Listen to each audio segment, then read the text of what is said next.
ಸಾಗರ ನಗರದ ಮಧ್ಯದಲ್ಲಿ ನೆಲೆಸಿರುವ ಶ್ರೀ ಮಾರಿಕಾಂಬಾ ದೇವಿಯ ಜಾತ್ರೆಯು ದೇಶದ ಕಲ್ಯಾಣಾರ್ಥವಾಗಿಯೂ ಸುಭಿಕ್ಷಾರ್ಥವಾಗಿಯೂ ಸಾಗರದಲ್ಲಿ ಅತಿ ವಿಜೃಂಭಣೆಯಿಂದ ವೈಭವದಿಂದ ನಡೆಯಲಿದೆ. ಜಾತಿ, ಮತ, ಬಡವ ಬಲ್ಲಿದರೆಂಬ ಭೇದವಿಲ್ಲದೆ ಊರಿಗೆ ಊರೇ ಸಂಭ್ರಮಿಸುವ ಪ್ರತಿ 3 ವರ್ಷಗಳಿಗೊಮ್ಮೆ ಸಾಗರದಲ್ಲಿ ನಡೆಯುವ ಶ್ರೀ ಮಾರಿಕಾಂಬಾ ದೇವಿಯ ಜಾತ್ರೆಗೆ ಜನಸಾಗರವೇ ಸೇರಲಿದೆ. ಮಂಗಳವಾರ ಬೆಳಿಗ್ಗೆ 5 ಗಂಟೆಗೆ ಸುಮಾರು 16 ಅಡಿ ಎತ್ತರದ ಶ್ರೀ ಮಾರಿಕಾಂಬಾ ದೇವಿಯನ್ನು ತವರು ಮನೆಯಲ್ಲಿ ಪ್ರತಿಷ್ಠಾಪಿಸಲಾಗುತ್ತದೆ. ಆ ದಿನ ಪೂಜಾ ಕಾರ್ಯಕ್ರಮ ಮತ್ತು ಕುಂಕುಮಾರ್ಚನೆಗಳ ಅನಂತರ ರಾತ್ರಿ 10 ಗಂಟೆಗೆ ಶ್ರೀ ಮಾರಿಕಾಂಬಾ ದೇವಿಯ ವೈಭವದ ರಥೋತ್ಸವವು ಬೀದಿ ಬೀದಿಗಳಲ್ಲಿ ರಂಜನೀಯ ವಾದ್ಯ, ಡೊಳ್ಳು ಕುಣಿತ, ನಾದಸ್ವರ ಹಾಗೂ ಇನ್ನಿತರ ಮಂಗಳವಾದ್ಯಗಳೊಂದಿಗೆ ವಿಜೃಂಭಣೆಯಿಂದ ಸಾಗಿ ದೇವಿಯನ್ನು ಗಂಡನ ಮನೆಯಲ್ಲಿ ಪ್ರತಿಷ್ಠಾಪಿಸಲಾಗುವುದು.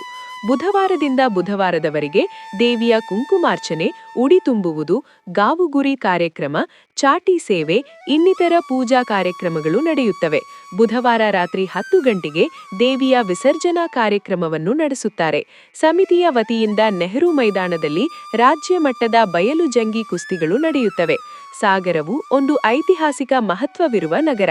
ಇಲ್ಲಿನ ಸ್ಥಳ ಪುರಾಣ, ಇತಿಹಾಸಗಳ ಪ್ರಕಾರ ಶಿವಪ್ಪ ನಾಯಕ ಮೂಲ ಪುರುಷನು ಈ ಊರಿನ ಎಡಬಲದಲ್ಲಿರುವ ಇಕ್ಕೇರಿ, ಕೆಳದಿಯಲ್ಲಿ ರಾಜ್ಯಾಡಳಿತ ಮಾಡಿದ್ದಾರೆ. ಸದಾಶಿವ ನಾಯಕನು ತನ್ನ ಆಡಳಿತ ಅವಧಿಯಲ್ಲಿ ಸಾಗರದಲ್ಲಿ ಭವ್ಯವಾದ ಶ್ರೀ ಮಹಾಗಣಪತಿ ದೇವಸ್ಥಾನ ಮತ್ತು ಗಣಪತಿ ಕೆರೆಯನ್ನು ನಿರ್ಮಿಸಿದನು. ಅನಂತರ ಕೆಳದಿ, ಇಕ್ಕೇರಿ ಸಂಸ್ಥಾನದ ಅರಸರು ತಮ್ಮ ಯುದ್ಧ ಸಾಮಗ್ರಿಗಳನ್ನು ಈ ಊರಿನಲ್ಲಿ ಸಂಗ್ರಹಿಸಿ ಅವುಗಳ ರಕ್ಷಣೆಗಾಗಿ ಈ ದೇವತೆಯ ಪೂಜೆ ನಿರಂತರವಾಗಿ ನಡೆಯಲು ಜಾತ್ರೆ, ಉತ್ಸವಗಳನ್ನು ನಡೆಸಲು ಅವಕಾಶ ಮಾಡಿಕೊಟ್ಟರಂತೆ. ಕೆಳದಿ, ಇಕ್ಕೇರಿ ಸಂಸ್ಥಾನದ ಗಡಿ ದೇವತೆ ಮತ್ತು ಶಕ್ತಿ ದೇವತೆಯೇ ಈ ಮಾರಿಕಾಂಬಾ ದೇವಿಯೆಂದು ಊರಿನ ಹಿರಿಯರು ಅಭಿಪ್ರಾಯಪಡುತ್ತಾರೆ. ಜಾತ್ರೆಯ ಹಿನ್ನೆಲೆ: ಬಹಳ ಕಾಲದ ಹಿಂದೆ ಸಾಗರ ಮತ್ತು ಸುತ್ತಮುತ್ತಲಿನ ಹಳ್ಳಿಗಳಲ್ಲಿ ಮಾರಕ ರೋಗಗಳಾದ ಪ್ಲೇಗ್ ಮತ್ತು ಕಾಲರಾ ಜ್ವರಗಳಂತಹ ಸಾಂಕ್ರಾಮಿಕ ರೋಗಗಳು ಹರಡಿ ನೂರಾರು ಜನರನ್ನು ಬಲಿ ತೆಗೆದುಕೊಂಡಿದ್ದುವು.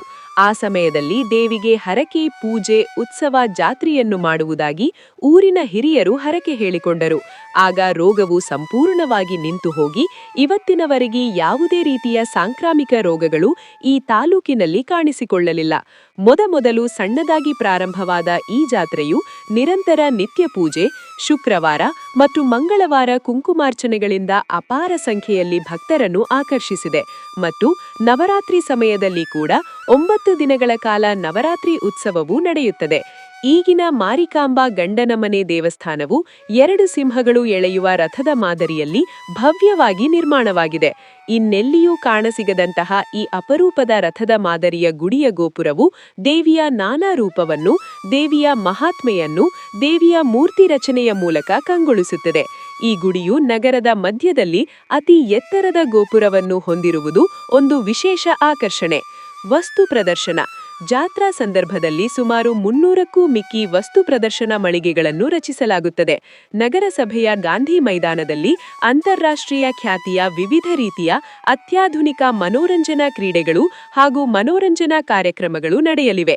ಜಾತ್ರೆಯ ಸಾಂಸ್ಕೃತಿಕ ಕಾರ್ಯಕ್ರಮಗಳು: ಬುಧವಾರದಿಂದ ಬುಧವಾರದವರೆಗೆ 8 ದಿನಗಳ ಕಾಲ ಸಾಂಸ್ಕೃತಿಕ ಕಾರ್ಯಕ್ರಮಗಳು ಸುಂದರವಾದ ಶ್ರೀ ಮಾರಿಕಾಂಬಾ ಕಲಾಮಂಟಪದಲ್ಲಿ ನಡೆಯಲಿವೆ.